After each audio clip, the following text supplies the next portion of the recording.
आज की ये कहानी उन लोगों का नजरिया पूरी तरह से बदल देगी जिन्हें सिर्फ अपना महत्वपूर्ण लगता है और औरों का काम बहुत आसान, तुच्छ और छोटा। इस कहानी की शुरुआत होती है मंजू नाम की एक हाउसकीपर से, जो कि अपने मालिक के घर उसके बच्चे को कपड़े पहना रही थी। तभी उसकी मालकिन नीना शॉपिंग करके घर आती है।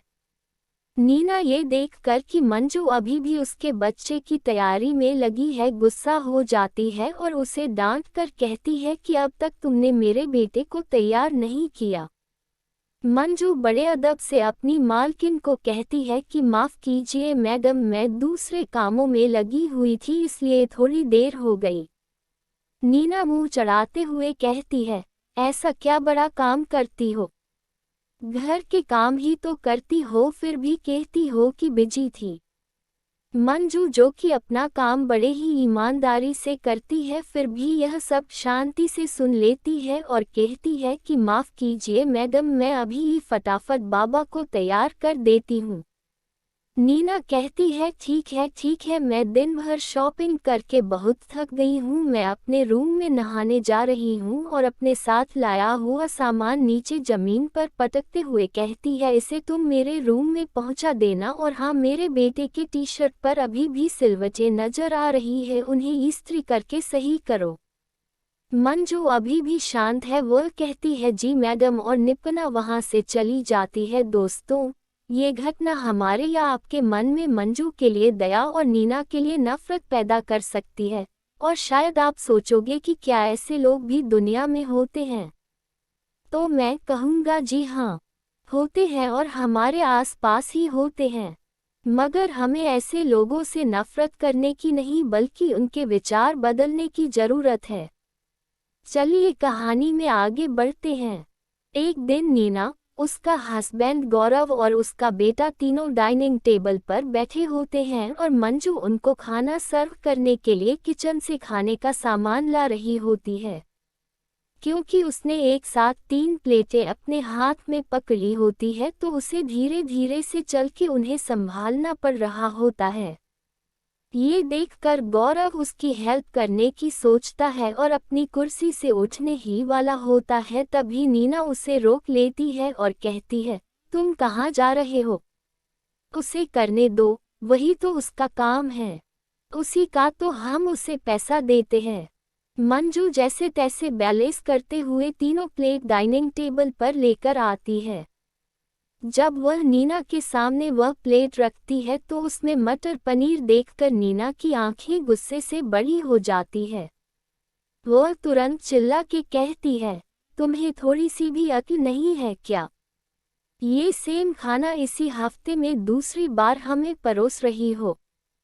तुरंत इसे यहाँ से उठाओ और कुछ नया बना कर लाओ। गौरव को नीना का ऐसा दुर्व्यवहार अच्छा नहीं लगता है, इसलिए वह उसे समझाने की कोशिश करता है। वह नीना से कहता है कि तुम्हें किसी से भी ऐसा बर्ताव नहीं करना चाहिए, क्योंकि हर इंसान अपने काम में कितनी मेहनत लगा रहा है, हमें उसका अंदाजा नहीं होता।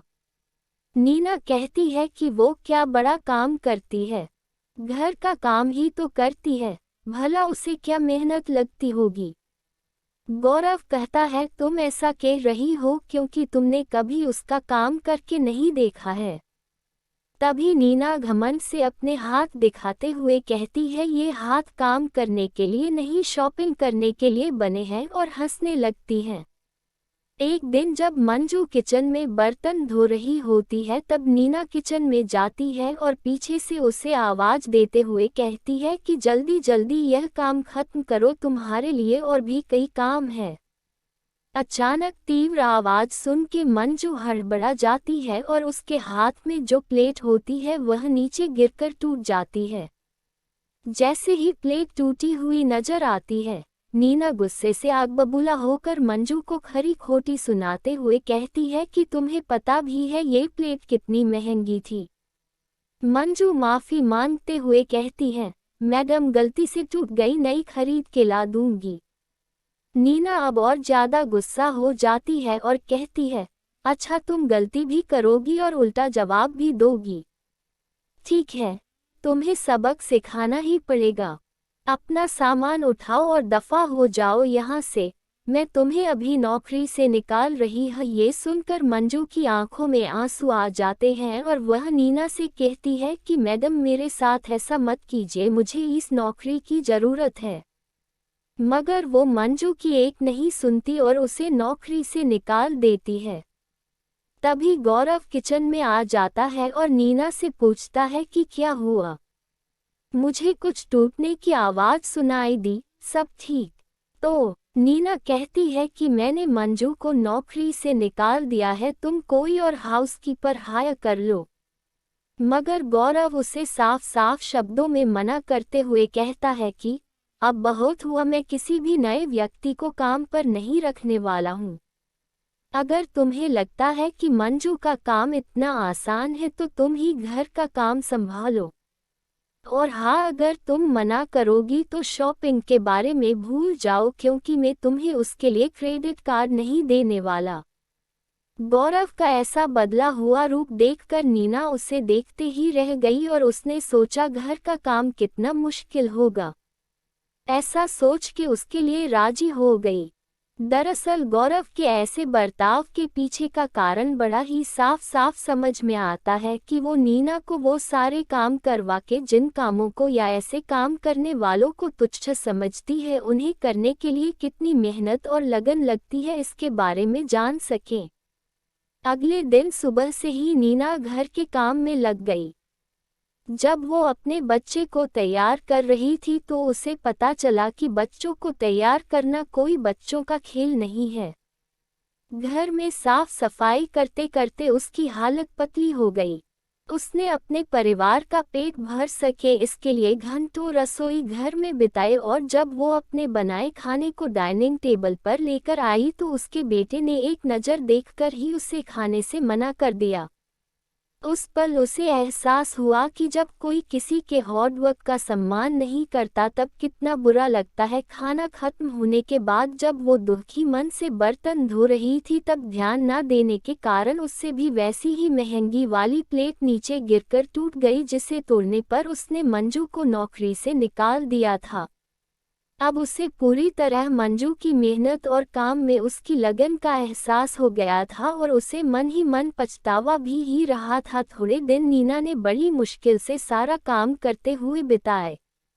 एक दिन घर की साफ सफाई करके जब वो जमा कचरा फेंकने के लिए कचरे की थैली उठा रही थी तभी उसके घर की डोरबेल बजी और जब उसने दरवाजा खोला तो उसके चेहरे पे मुस्कान लौट आई, क्योंकि वहां पर मंजू खड़ी थी जिसके हाथ में सेम वैसी ही प्लेट थी जो उससे गलती से टूट गई थी। मंजू बोली, मैडम मुझे बहुत बुरा लग रहा था कि मैंने आपकी इतनी महंगी प्लेट तोड़ दी, इसलिए मैं ये प्लेट नई खरीद कर आपको लौटने आई हूँ और मेरी बाकी गलतियों के लिए भी हो सके तो मुझे माफ़ कर देना। तब नीना ने उसे कहा कि तुम क्यों माफ़ी मांग रही हो, बल्कि माफ़ी तो मुझे मांगनी चाहिए अपने खराब बर्ताव के लिए। और सच में मैं शर्मिंदा हूँ। मुझे बिल्कुल अंदाजा नहीं था कि तुम्हारा काम कितना मुश्किल है जब तक मैंने खुद उसे नहीं किया। अगर तुम्हारी मर्जी हो तो क्या प्लीज़ तुम वापस अपनी नौकरी पर आओगी? हमें और इस घर को तुम्हारी ज़रूरत है। मैं तुम्हारा पगार भी बढ़ा दूंगी क्योंकि मैं जानती हूँ तुम्हारा काम बहुत कठिन है। मंजू बहुत खुश होती है और कहती है कि ज़रूर मैं वापस आऊंगी और मुझे खुशी है कि आपने मेरे काम की रिस्पेक्ट की। मंजू नीना के हाथ में कचरे की थैली देखकर कहती है कि लाए मैं इसे फेंक देती हूँ। नीना उसे मना कर देती है और कहती है ये मुझे करने दो और अब से मैं तुम्हारे काम में भी मदद करूंगी, बस इतना बता दो इसे फेंकना कहाँ है।